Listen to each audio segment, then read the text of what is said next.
Hello, my dear students. How are you all? I hope that you are happy, healthy, and fantastic. You are welcome to Symbolic Education. Symbolic Education में आपका स्वागत है.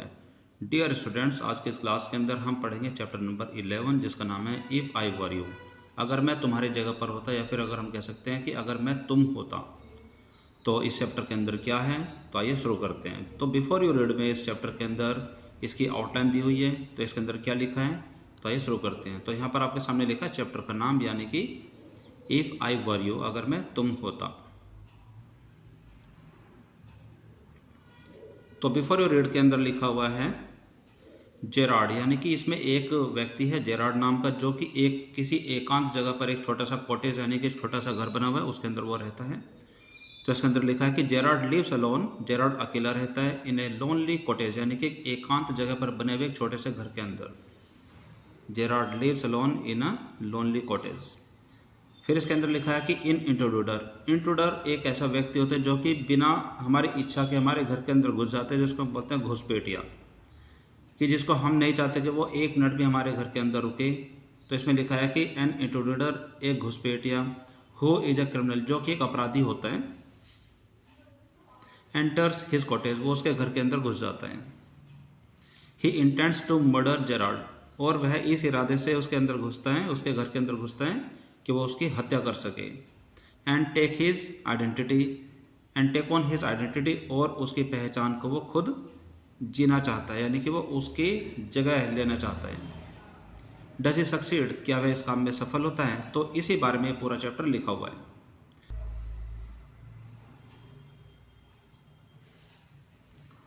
तो अब हम इस chapter को शुरू करते हैं और देखते हैं कि इस चैप्टर में ऐसा क्या है कि इंट्रूडर उसके घर के अंदर घुसता है और उसकी पहचान को जीना चाहता है. सो शुरू करते हैं.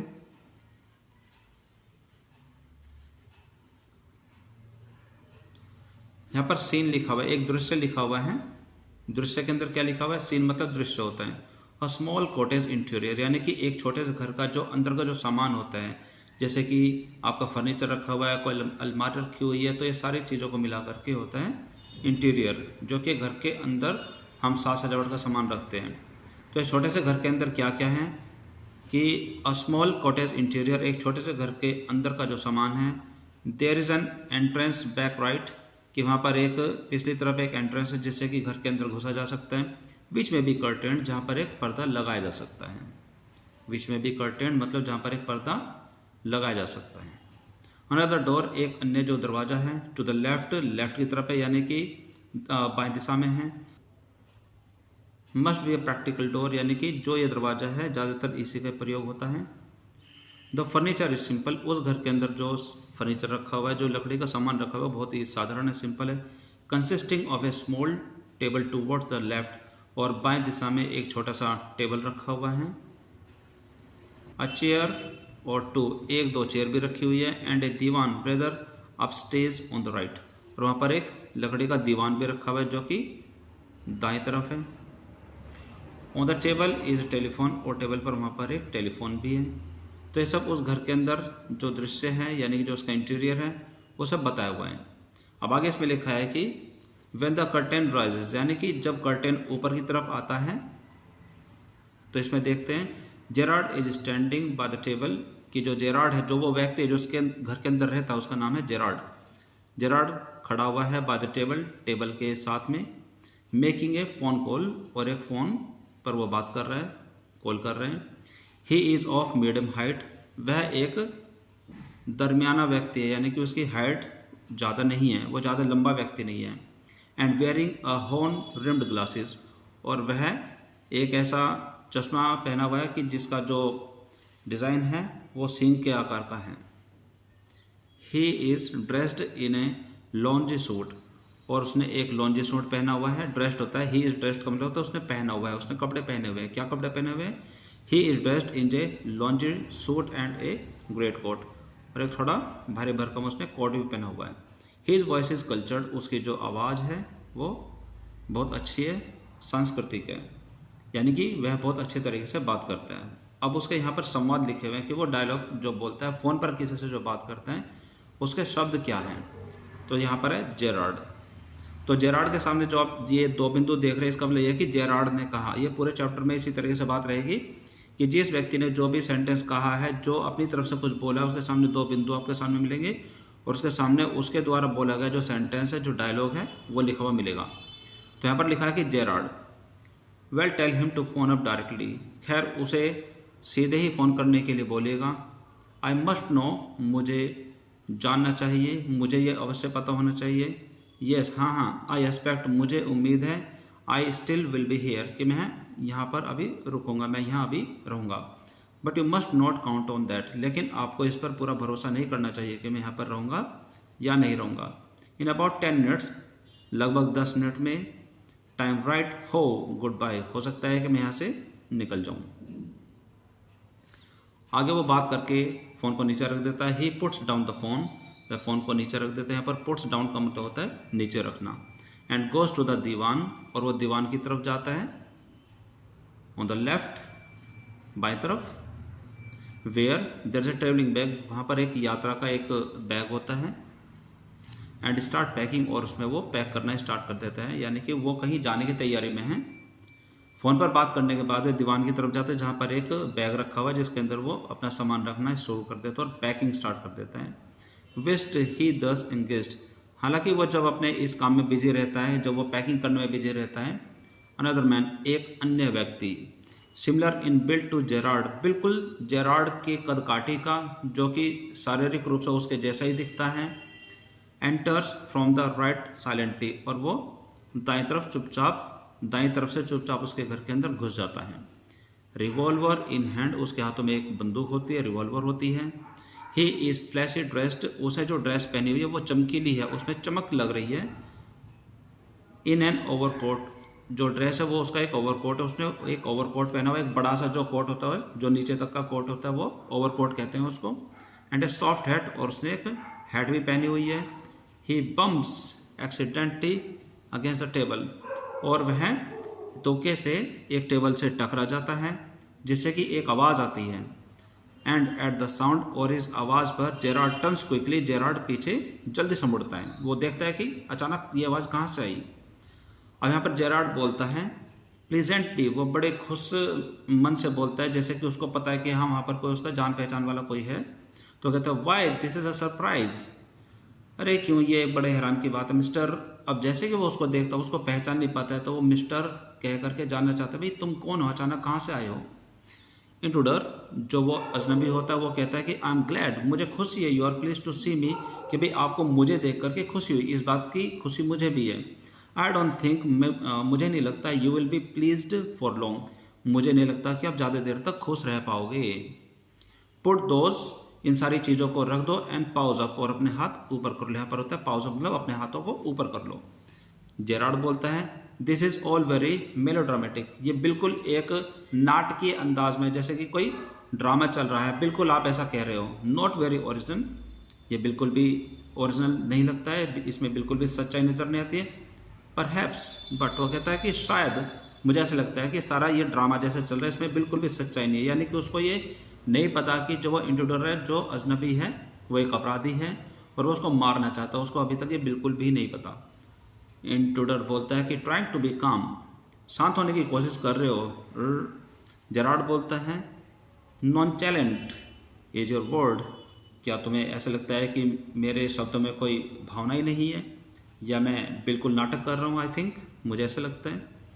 इंट्रूडर बोलता है थैंक्स अ लॉट, आप बहुत बहुत धन्यवाद। You will soon stop being smart, कि तुम जल्द ही स्मार्ट बनना बंद कर दोगे। यहाँ पर स्टॉप बीइंग स्मार्ट होता है स्मार्ट होना बंद कर देना, यानी कि ज़्यादा चालाक बनना बंद कर देना। I will make you crawl, कि मैं तुमसे क्राउल करवाऊंगा, मैं तुमसे नीचे रेंगवाऊंगा, यानी कि कीड़े की तरह मैं तुमसे नीचे रेंगवाऊंगा। वो उसको धमकी भरे शब्दों में बोलता है आई वॉन्ट टू नो, मैं जानना चाहता हूँ, आई फ्यू थिंग्स, मैं कुछ बातों को जानना चाहता हूँ। देखो सी, तो कहता है कि देखो मैं कुछ बातों को जानना चाहता हूँ। वो उसको बंदूक दिखाते हुए बोलता है सब। ये देखिए जो ये सीन है, इसके अंदर आपको ये सारी बात समझ में आ जाएगी कि जिसके अंदर ये दिखाया गया है कि जो जेरार्ड है वो अपनी पैकिंग में बिजी है और वो आवाज़ सुन करके अचानक पीछे मुड़ता है, और यहाँ पर एक टेबल है जिससे कि जो ये अजनबी है, जो इंट्रूडर है, वो टेबल से टकराता है और उसने एक बड़ा सा ओवरकोट पहना हुआ है जो कि एक चमकीला है। अब यहाँ पर ये इसको बंदूक दिखाते हुए कहता है कि तुम ज़्यादा स्मार्ट बनने की कोशिश मत करो, ओके, थोड़ी देर में तुम्हारी स्मार्टनेस सब बाहर निकल जाएगी। तो आगे आप इसमें पढ़ेंगे कि क्या लिखा हुआ है। यहाँ पर जेरार्ड बोलता है कि एनीथिंग यू लाइक, कि जो भी तुम कुछ जानना चाहते हो, कोई बात नहीं, मैं बताऊंगा। I know all the answers, मुझे सारी बातें पता है, मैं सारे जवाब जानता हूँ। बट बिफोर वी बिगिन, लेकिन इससे पहले कि हम अपनी बातों को शुरू करें, I should like to change my position, कि मैं ज़रा अपनी स्थिति को बदलना चाहता हूँ। मुझे अपनी स्थिति बदल लेनी चाहिए, यानी कि ये उस मुड़े हुई स्थिति में जिस तरीके से वो उसको मुड़ करके देख रहा है, जब उसको आवाज़ आई थी तो वो उस कंडीशन में ही रुका हुआ है। वो कहता है कि इससे पहले कि हम बात करें कि मुझे अपनी स्थिति बदल लेनी चाहिए, यानी कि मैं कंफर्टेबल फील करना चाहता हूँ। कहते हैं कि यू में भी कंफर्टेबल, हो सकता है कि तुम कंफर्टेबल हो, कि तुम आरामदायक स्थिति में हो, लेकिन मैं नहीं हूँ, but I am not. Intruder बोलता है सिट डाउन देयर, कि वहाँ पर बैठ जाओ। एंड नो फनी बिजनेस, और कोई भी मजाक वाली कोई बात नहीं है इसके अंदर, बिल्कुल सीरियस हो जाओ।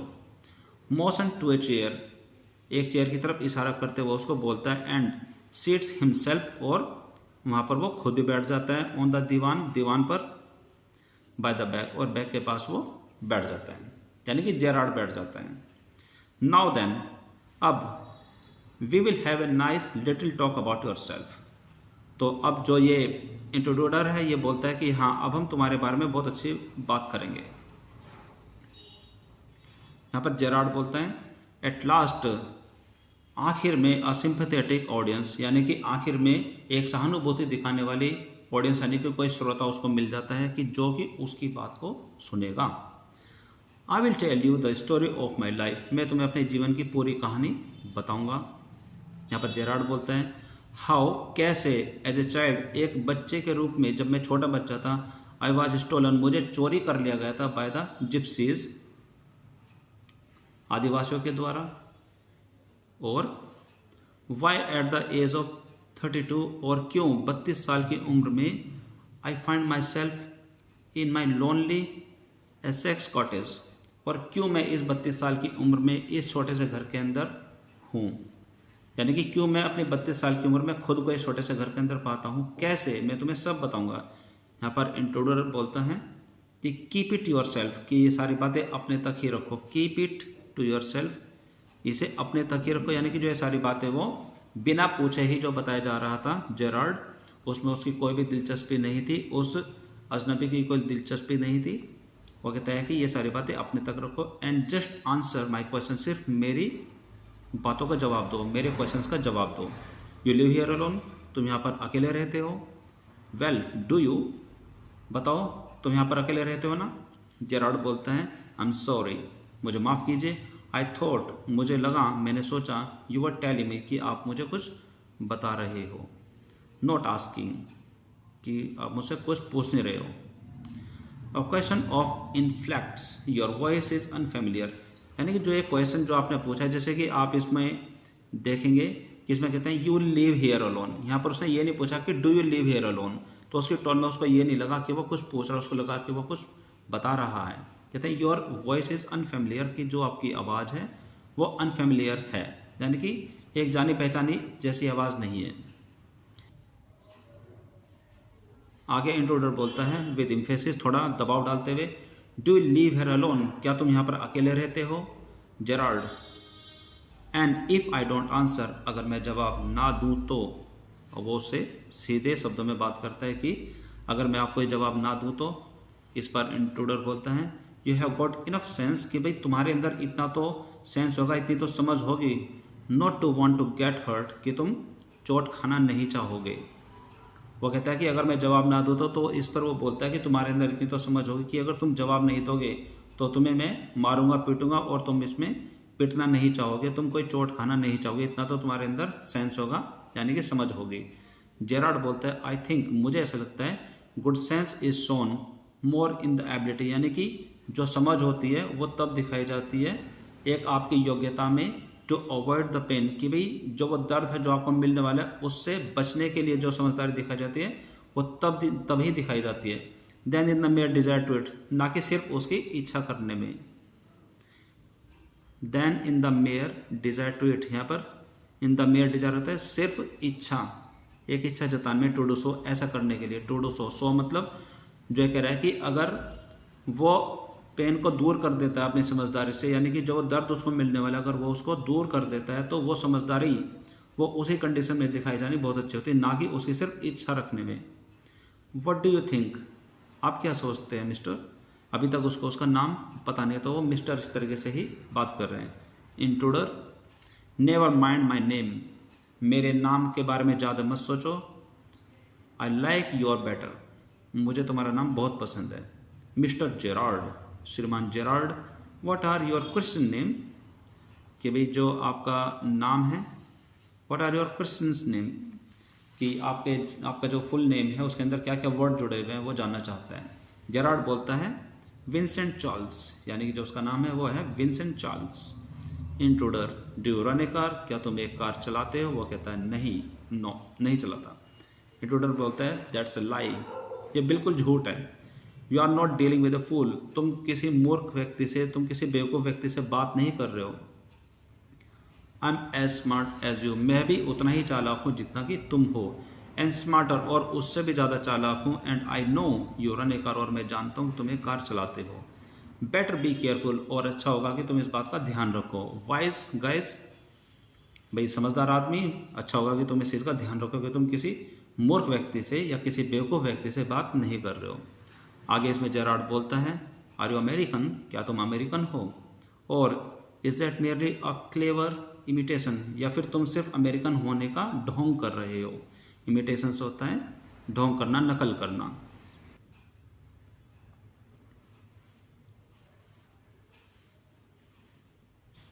यहाँ पर इंट्रोडर बोलता है लिसन, देखो, this is gun not a toy, कि भाई यह एक बंदूक है, कोई खिलौना नहीं है। आई कैन हर्ट यू, मैं तुम्हें चोट पहुंचा सकता हूँ। विदाउट किलिंग यू, तुम्हें बिना मारे मैं तुम्हें चोट पहुंचा सकता हूँ। And still get my answer, और मैं तब भी अपने जवाब को ले सकता हूँ। इसलिए तुम ज़्यादा स्मार्ट मत बनो। जेरार्ड बोलता है ऑफकोर्स, बिल्कुल, बेशक तुम ऐसा कर सकते हो। If you put it like that, कि अगर तुम ऐसा करना चाहो तो तुम ऐसा कर सकते हो। आई विल बी ग्लैड, कि मुझे खुशी होगी टू असिस्ट यू, कि अभी जिससे कि मैं तुम्हारी सहायता कर पाऊँ। I do possess a car, हाँ मेरे पास एक कार है। वो कहता है कि I do possess a car, possess का मतलब होता है किसी भी चीज़ को अपने अधिकार क्षेत्र में रखना। उसके पास एक कार है तो कहता है कि हाँ मेरे पास एक कार है, हाँ मैं इसको चलाता हूँ। And it is in the garage round the corner, और ये वहाँ उस कोने में, उस गैराज के अंदर है, ये इसने बता दिया। इंट्रूडर बोलता है दैट्स बेटर, बहुत अच्छी बात है। अब आगे वो अगला सवाल पूछता है do people often come out here, क्या यहाँ पर लोग आमतौर पर आते रहते हैं? तो जेरार्ड बोलता है वेरी रेयरली, बहुत ही कम, कभी कभार लोग आते हैं। सरप्राइजिंगली, आश्चर्य दिखाते हुए ऐसा बोलते हैं। कहता है कि आश्चर्य तरीके से, आश्चर्यजनक वाली बात है कि बहुत ही कम लोग, फ्यू पीपल, बहुत ही कम लोग टेक द ट्रबल, कष्ट उठाते हैं टू विजिट मी, यहाँ पर मुझसे मिलने आने के लिए। यानी कि बहुत ही कम ऐसे लोग हैं जो कि मुझसे मिलने के लिए थोड़ा कष्ट उठाते हैं यहाँ पर, वरना यहाँ पर कोई आता जाता नहीं है। आगे वो बोलता है कि देयर द बेकर, बेकर है, एंड द ग्रीन ग्रोसर, एक सब्जी बेचने वाला है, ऑफ कोर्स, और बेशक, and then there is a milkman, और यहाँ पर एक दूध वाला भी है। क्वाइट चार्मिंग, कि भाई ये तो बहुत अच्छी बात है, बहुत बहुत अच्छी बात यह है कि but not so one interesting as you, कि भाई इनमें से कोई भी इतना ज़्यादा मज़ेदार या इंटरेस्टिंग व्यक्ति नहीं है जितना कि आप हो, एज योर सेल्फ। अब इस पर जो घुसपैठिया है इंट्रोड्यूटर, वो बोलता है कि आई हैपन टू नो, मैं जान गया हूँ, मैं जान चुका हूँ, that you never see trade persons, trade people, कि मुझे पता चल गया है, मैं जान चुका हूँ कि तुम किसी भी व्यापारिक व्यक्ति से, व्यापारियों से नहीं मिलते हो। आगे जेरार्ड बोलता है you seem to have taken a considerable amount of trouble since you know so much about me. वो कहता है कि शायद तुमने बहुत ही ज़्यादा मशक्क़त की है, बहुत ही ज़्यादा स्ट्रगल किया है, संघर्ष किया है मेरे बारे में इतना कुछ जानने के लिए। Since you know so much about मी, कि आप भाई मेरे बारे में इतना सब कुछ जानते, तो आपने तो बहुत ज़्यादा कष्ट उठाया मेरे बारे में सब जानने के लिए। Want to say something about yourself, क्या तुम अपने बारे में कुछ नहीं बताओगे? You have been so modest, कि तुम बहुत ही विनम्र हो गए हो। यानी कि वो उसकी बातें करने का जो तरीका वो देख रहा है कि जब वो शुरू में जब आया था कि वो बंदूक दिखा तो उसको बोलता है कि मैं तुम्हें मारने आया हूँ, मैं तुम्हें बिना मारे गोली चलाए हुए मैं तुम्हारी पिटाई कर दूँगा, मैं तुम्हें मार डालूंगा, तुम ज़्यादा स्मार्ट मत बनो। लेकिन अब जाकर के थोड़ा नरमी से बात करे तो कहता है you have been so modest, अब तुम थोड़े विनम्र हो गए हो, क्या तुम अपने बारे में मुझे कुछ नहीं बताओगे। इंट्रूडर बोलता है I could tell you plenty, मैं तुम्हें बहुत सारी बातें बता सकता हूँ, मैं तुम्हें बहुत कुछ बता सकता हूँ। You think you are smart, क्या तुम्हें लगता है कि तुम ज़्यादा स्मार्ट हो, तुम ज़्यादा चालाक हो। बट लेकिन I am the top of the class around hair, लेकिन मैं यहाँ पर सबसे ज़्यादा चालाक हूँ, क्योंकि मेरे हाथ में बंदूक है। वो समझता है कि उसके हाथ में बंदूक तो वही सबसे ज़्यादा चालाक है। वो कहता है कि but I am the top of the class, कि मैं इस चालाकी की श्रेणी में सबसे ऊपर हूँ, यानी कि मैं ही सबसे ज़्यादा चालाक हूँ। आई गॉट ब्रेन, वो कहता है अभी मेरे पास दिमाग है, एंड आई यूज़ दैम, और मैं इन सारी चीज़ों का प्रयोग करता हूँ। That is how I got where I have, इसीलिए मैं वहाँ पर हूँ जहाँ पर मुझे होना है। जेरार्ड बोलता है and where precisely have you got, और इस तरीके का दिमाग आपके पास कहाँ से आया, वह जानना चाहता है। उसने तपाक से ऐसा बोला। It did not require a great brain, कि भाई इन सारी बातों में तो इतना बड़ा दिमाग लगाने की कोई ज़रूरत भी नहीं थी। To break into my little cottage, कि भाई आप छोटे से जो मेरा छोटा सा घर इसके अंदर घुस जाओ, इसमें तो बड़ा ज़्यादा सोचने समझने की या फिर इतना बड़ा दिमाग लगाने की तो कोई ज़रूरत ही नहीं थी, ये तो बहुत ही आसान काम है। और आप कहते हो कि मेरे पास दिमाग है और मैंने इन सारी चीज़ों का यूज़ किया, अपने दिमाग का प्रयोग भी किया है, तो इसमें तो किसी बड़े दिमाग की भी ज़रूरत नहीं थी। यहाँ पर इंट्रोडक्टर बोलता है When you know, जब तुम्हें पता है why I have broken into your little cottage, कि जब तुम्हें पता है कि हाँ मैं तुम्हारे घर के अंदर क्यों आया हूँ। You will be surprised, और तुम बड़े हैरान हो जाओगे। And it won't be a pleasant surprise, और जो ये आपको जो हैरान कर देने वाली जो बात है, जो आपको जो सरप्राइज है, ये ज़्यादा प्लीजेंट नहीं है, ज़्यादा अच्छा नहीं है।